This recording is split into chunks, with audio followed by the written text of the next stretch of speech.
Hi friends, कैसे हो आप सब।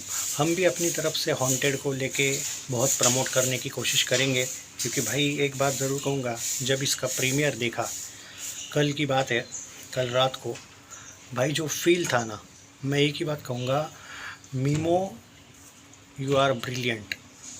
नॉट इवन इन एक्ट, जो परफॉर्मेंस तुमने दिखाया है। और मैं एक बात कहूँगा, हॉन्टेड को इतना टाइम क्यों लगा यार मेरे भाई। हॉन्टेड एक ऐसी फिल्म है जो अभी तक इसके 3-4 पार्ट भी आते ना, क्योंकि भाई कुछ लोग हैं भाई, देखो ये फिल्म देखने के बाद मैं एक बात ज़रूर कहूँगा, जो घोस्ट वाला एंगल दिखाया है उसमें आपको कुछ जगह पे एआई दिखेगा, पर ये जो हेटर लोग हैं ना, ये इस पूरे के पूरे फिल्म को बार बार एआई वाला ही एक तरीके से निगेटिविटी कराने की कोशिश करेंगे। लेकिन एक बात कहूँगा भाई, जिस लेवल पे इस फिल्म का क्लाइमैक्स है और जिस लेवल पे इस फिल्म का प्रेजेंटेशन है, स्टोरी लाइन है, और कुछ ऐसे सीन्स है जो सच में बॉलीवुड में आपको, देखो भट्ट कैंप की ही कुछ पुरानी फिल्में थी ना, राज वन वगैरह, वो सच में आपको डराती थी उस टाइम पे। ऐसा नहीं, वन की बात कर रहा हूँ, राज वन जो आई थी डिनो मोरिया वाली। ओके, तो कुछ फिल्में डराती थी। हॉन्टेड जब वो आई थी 2000 आई थिंक 11 वाली, उसने आपको डराने से ज़्यादा, डराया तो था लेकिन इमोशनल ज़्यादा किया था। और एक ट्विस्ट एंड टर्न उसमें ऐसा था कि मतलब भूत के साथ भूत था, भूत को कब्जे में रख दिया था, याद है, एक सोल को, वो लड़की का सोल को, वो जो दूसरा भूत होता है, मतलब वो पुराने जन्म, मुझे अभी स्टोरी याद नहीं, पर वो पुरानी इसमें जाके वगैरह बंदे का, वो पहले भूत उसको हेल्प मांगते रहता है। तो पहले वो एक अलग बात की, जो ऑडियंस को एक सस्पेंस क्रिएट किया गया था, याद होगा ना आपको, कि हमें तो लगता है यार कि यही भूत होगी लड़की, तो बाद में कुछ अलग ये होता है खुलासा। यहाँ पे वो ट्रिक इन्होंने बहुत अच्छी यूज़ की है, कि मतलब हॉन्टेड की एक खासियत है कि इसमें क्या सच में एक ही भूत है, क्या इसमें कुछ दूसरा एंगल है। तो भाई स्टोरी टेलिंग और स्टोरी लाइन जिस तरीके से बांध के रखी, आपको ये फिल्म सिर्फ हॉरर नहीं लगेगी, एक तरीके से आप सस्पेंस टाइप का भी फील आएगा। मतलब देखो, सस्पेंस शायद वर्ड अलग गलत है मे बी, पर आप ये भी तो देखो ना कि जिस तरीके से हॉन्टेड का एक पर्टिकुलर आप स्टोरी एक्सपेक्ट कर रहे हो, वैसी है ये फिल्म। तो जो लोग इस फिल्म को लेके एक्साइटेड है भाई, देखो, और सॉन्ग्स जो है ना इस फिल्म के, देखो सबसे पहले अगर मैं कैरेक्टर्स की बात करूँ, तो जो ये जितने भी कैरेक्टर्स हैं उन्होंने बहुत ज़बरदस्त एक्टिंग की, इसमें कोई शक नहीं, सब ने। और मुझे सबसे ज़्यादा चीज़ ये पसंद आई कि सॉन्ग्स भी अच्छे हैं, और सॉन्ग्स हेल्प करते हैं स्टोरी को आगे लेके जाने में।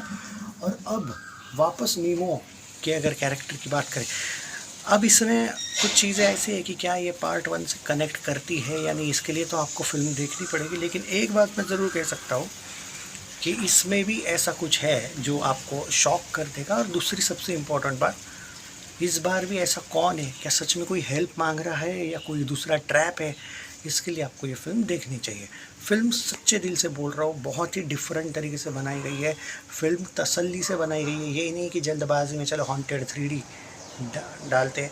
और he goes from the past, okay, he goes from the past, जो एक हिंट है टाइटल में ही, आपको फिल्म देखने के बाद रियलाइज़ हो जाएगा कि यार क्या बवाल बना के रखा है इन्होंने। मैं कोई अतिशयोक्ति नहीं कर रहा हूँ, मैं बहुत रेयरली बॉलीवुड की हॉरर फिल्मों को सपोर्ट करता हूँ। देखो, बॉलीवुड बस हॉरर कॉमेडी बना सकता है कभी कभी, वो भी कुछ कुछ खराबी बनती है, कुछ एक्शन फिल्में बना सकता है, लेकिन जब हॉरर बनाता है तब कभी भी ऐसा फील नहीं आता है कि हॉरर है, हंसी ज़्यादा आती है।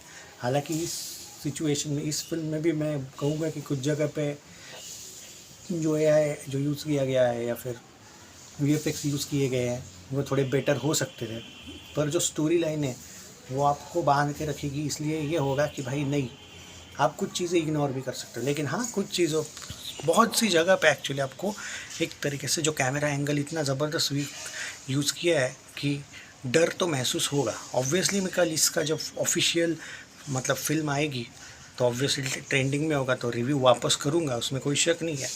हम उसमें बहुत ज़्यादा डिटेल चर्चा करेंगे, हालांकि वो स्पॉइलर फ्री ही होगा वो भी। आज क्या है कि वो जस्ट बिकॉज क्योंकि अर्ली रिव्यूज़, मुझे एक्चुअली मेरा प्लान था कि सीबीएफसी रिव्यू या फिर कोई प्रीमियर्स रिव्यूज़, अगर मेरा प्रीमियर ना हो तो डायरेक्ट देखना, पर लक मेरा इतना अच्छा था कि प्रीमियर हो गया देखना। और मैं पहले भी बोला हूँ कि स्पेशल स्क्रीनिंग और प्रीमियर मुंबई में ऐसी फिल्मों का भट्ट कैंप रखता है। तो मैं कहूँगा कि बहुत ही अच्छी फिल्म है, देखिएगा। स्टोरी वाइज और सब कुछ कट कुट करके मैं इस फिल्म को 5 में से 3.5 स्टार रेटिंग दूंगा, क्योंकि मैं एक बात बोलूँगा, मैंने ज़्यादा एक्सपेक्टेशन रखी नहीं थी इस फिल्म से, पहला पॉइंट। दूसरा पॉइंट, अगर मैं इस फिल्म को लेके बात करूँ, मैं शॉक्ड हूँ कि कुछ ऐसे सीन्स हैं फिल्म में जो सच में आपको सरप्राइज़ करेंगे। क्योंकि क्या है ना, एक दो ऐसे सीन्स है फिल्म में, एक दो सीन्स मतलब इस टाइप का कुछ एंगल आता है फिल्म में। अब मैं स्पॉइलर नहीं दे रहा हूँ, बट क्या आप बोलोगे कि भाई ये नहीं सोचा था, या फिर आप बोलोगे कि यार थोड़ा डाउट था पर सोचा नहीं था। कुछ चीज़ें होती है ना जो आप बहुत अच्छी तरीके से डायरेक्टर राइटर हमारे सामने रखते हैं, और वो सक्सेसफुल रखेंगे तो ही ये हो सकता है। और बाकी भाई, अगर अब काम की बात करें भाई, बहुत बवाल काम किया भाई इस बंदे ने। इसको तो मुझे एक समझ में नहीं आ रहा है कि यार इसने ना एक ट्रिक के साथ बॉलीवुड में वगैरह काम करना चाहिए। मतलब ठीक है, ये अगर आपको हॉरर हीरो को लेके ही अगर बॉलीवुड वाले पसंद करते होंगे, it's better to do that same type of films, कोई इशू नहीं है। साला ये लोग ऐसे हैं बॉलीवुड वाले कि अगर बाकी फिल्मों में आपको ये फ्लॉप करवाना चाहते होंगे, इट्स बेटर ना कि जो आपकी स्ट्रेंथ है उसके साथ जाइए। कुछ लोग देखो सिर्फ एक्शन ही करते हैं जानबूझ के, क्योंकि उनकी ताकत वही है। अब ये टाइगर श्रॉफ इतनी फ्लॉप देता है पर एक्शन छोड़ा नहीं है उसने, क्योंकि कुछ एक्शन भी उसके चलते ही है। तो ऐसा ही अपने ताकत के साथ जाना चाहिए। मिमोन है, मुझे लगता है अगर वो अपनी ताकत के साथ जाएगा तो सिर्फ एक प्रोडक्शन हाउस भट्ट कैंप नहीं है, बाकी भी कुछ प्रोडक्शन हाउस उसको ऑफ़र दे सकते हैं हॉरर फिल्मों का। और हॉरर में ये बंदा भाई बहुत ज़बरदस्त करता है काम। इसके जो एक्सप्रेशंस वगैरह थे वो एक तरीके से भाई वो इमोशनल सीन्स वगैरह, इनफैक्ट मैं इमोशनल से भी ज़्यादा जिस तरीके से वो सॉन्ग्स थे फिल्म के, सॉन्ग्स बहुत ज़बरदस्त क्यों होते हैं भाई बॉलीवुड के। जब भी कोई हॉरर फिल्म आती है अचानक इनके सॉन्ग्स इतने ज़बरदस्त हो जाते हैं, और बाकी जगह पे अचानक वापस ये पुराने सॉन्ग्स को रीमेक वीमेक बनाते हैं। भट्ट कैम्प की खासियत है भाई, ये मैं कह सकता हूँ। ये क्रेडिट शायद हमने भट्ट को देना चाहिए। बाकी ठीक है, प्रोडक्शन वैल्यू ज़बरदस्त थे, VFX थोड़े बेटर हो सकते थे। VFX पर भाई मैंने ऑलरेडी भाई उसके पॉइंट्स काट दिए। 5 में से 3.5 स्टार मैंने ओवरऑल दिए। स्टोरी वोरी मुझे अच्छी लगी। कुछ जगह पे थोड़ा लगता है बीच में प्रेडिक्टेबल है, बट आपको जो कुछ थोड़ा सा सस्पेंस क्रिएट किया गया है वो आपको डेफिनेटली अच्छा लगेगा। And I don't want to compare part 1 with part 2, I am okay with it, कोई इशू नहीं है। उल्टा ये फिल्म ऐसा नहीं लग रहा है कि भाई बहुत जल्दबाजी में बनाई या फिर कैश ग्रैब वाला एंगल है, नहीं भाई। कैश ग्रैब वाला एंगल होता शायद तो बहुत पहले ही बन जाती फिल्म। बहुत ही अच्छी तरीके से बनाई गई है, सोच समझ के बनाई गई है। तो मैं तो भाई मतलब सरप्राइज़ हूँ और खुश हूँ एक्चुअली। आप लोगों को क्या कहना है इसके बारे में ज़रूर बताएं। Are you excited for this film? I don't think कि दोस्तों इस फिल्म को आपने मिस करना चाहिए, या बाकी आप लोगों पर है। बाकी आप बताइए कि आपको इस फिल्म से कितनी एक्सपेक्टेशंस है और क्या ये चलेगी या नहीं चलेगी।